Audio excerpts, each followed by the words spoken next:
Welcome to week 2 of the Gateway Quilt Along. This week is all about sewing the blocks. Jenifer is going to walk you through how she puts these blocks together and give you a few little tips. Hi, this is Jenifer with Everyday Stitches. Today we're going to be working on the gateway block and the bonus squares to use as leaders and enders. When I approach this block, in addition to having the cut pieces ready to go, I like to have a little pair of scissors handy, my seam ripper just in case, and I've got a little stiletto that sometimes it helps with pushing and pulling little parts. I also have my small squares for my leaders and enders, and these will eventually feed into the larger squares. But today I'm just going to use these as the leaders and enders, and we'll talk about what that is in just a minute. And I also have my pins, although this is a 1-pin process, so you really only need 1 pin. Okay, first of all, we're going to sew the right side to the arch. To line it up, you fold over your edge, and we're going to find the midpoint. To find the midpoint, you need to offset the top just a smidge, about 1/4 of an inch. On my machine, I have 1/4 of an inch marks right here, and I can use that to line that up, and so I know right where the 1/4 inch is. Or if you don't have that, we included in the Everyday Stitches template set a little piece of 1/4 inch vinyl that you can use in the same way. And the good thing about the vinyl is you can put it on your machine at any angle or straight if that works for you. Trish is left-handed, so she likes to have it over here on a diagonal. I'm right-handed, so I use it over here. And all you do is line up the edge of the arch on the outside edge of the vinyl, and then you fold over the bottom part and you lay it on there until that V touches the edge of the vinyl right there, and you know that's 1/4 inch. So then I finger press, and that's the midpoint. So that is marked. Now we do the exact same thing with the outer piece. I fold it backwards. It's hard to tell with solids, but anyhow, and then you do the same thing in reverse, although it is upside down. So you just offset it just a smidge to get that 1/4 inch. I realize my hand is probably blocking the view. And you find the midpoint. So now you have those 2 midpoints. You line them up and they nest right together. And here's where your 1 pin comes in. You just pin it right there. All right, now to sew, same thing. We need to offset by 1/4 of an inch. You can see it really easily here. At least I can. I don't know if you can. We'll put it over here on the red. You can see where the V matches right up. And so you know you're going to line that up perfectly. And this is when you press it open, you will see it lines up very well at the ends. And that's why you have to, it's important to offset. Okay, so sewing, you just run it through like normal, start like normal. And I like to take a couple stitches and then stop and align the edges, and then keep going. And don't be afraid to stop and realign if you need to. Sometimes if you have shifty fabric, you'll need to do this. So when we get to that midpoint, I take out the pin, and then to finish it, this is just flush down at the bottom. You don't have to offset it or find that V or anything. You just do it flush at the bottom. And then you just continue on the curve.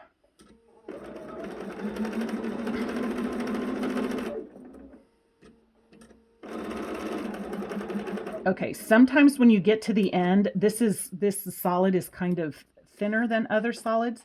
It kind of wants to flip up in there. So if you just manipulate that with your finger, it doesn't happen all the time, so don't worry about that.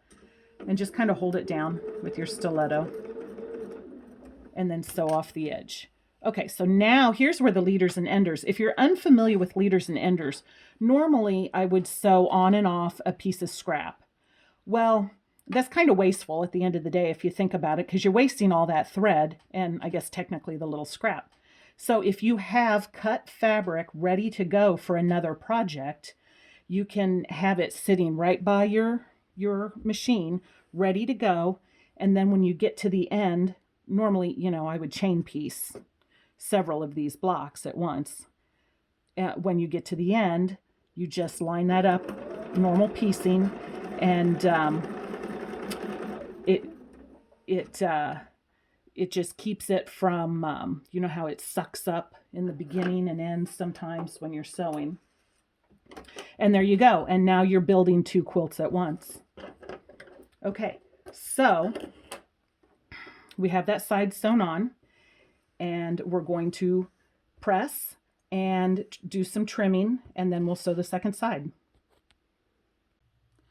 Okay, so we just sewed the first right-hand side onto the arch, and we need to press. A couple things about pressing. This first one, I like to press towards the arch.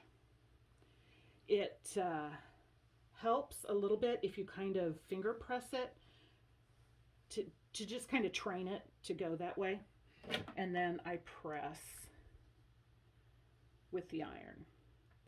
All right, so we're pressed. Now you can see we've got this awkward spot right here. This triangle needs to be cut off. Now to cut that, you just go back to your template A and you line it up. So the beauty of this curve is it's the same curve no matter where you place it on there. So just as long as you're lined up on the outside edge, you're good. And you just cut that little triangle off. And now you are ready to sew your B side, your left-hand side on. Okay, so we have pressed the first side and we have trimmed up here, and now it's time to add the left-hand side background on. And same thing, you're going to finger press to find the center. You need to overlap just a smidge. I'm using the marks on my machine, or use the vinyl, and then finger press right in the center to make a little guideline. And then same thing with this. Oops, I'm going the wrong direction. Wait, there we go. Thought I was going the wrong direction, but I wasn't. Anyhow, you're just offsetting it just a smidge, and it just helps with easing in around the curve, and it is the true midpoint if you do it that way. Okay, so I'm nesting those 2 places where I finger press together and pinning. Okay, so now this time we're doing it opposite of last time. So we're going to start on the flush edge, and this is pretty easy. You just line it up straight, and then you can just hold this. You don't even have to pin it. And since we've got that fabric in there, it's not going to suck up all those threads and cause mischief.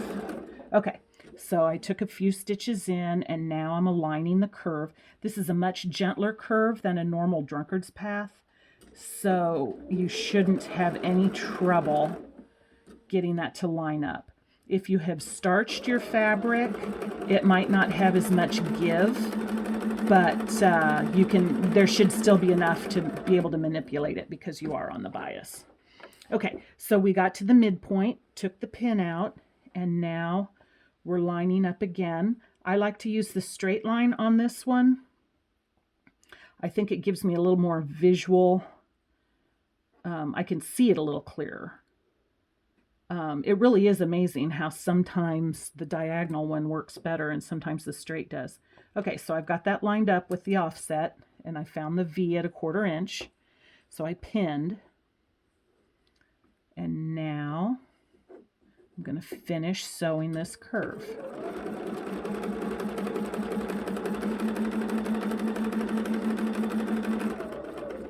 Okay, so when we get to the end, just maintain the curve and follow it clear around.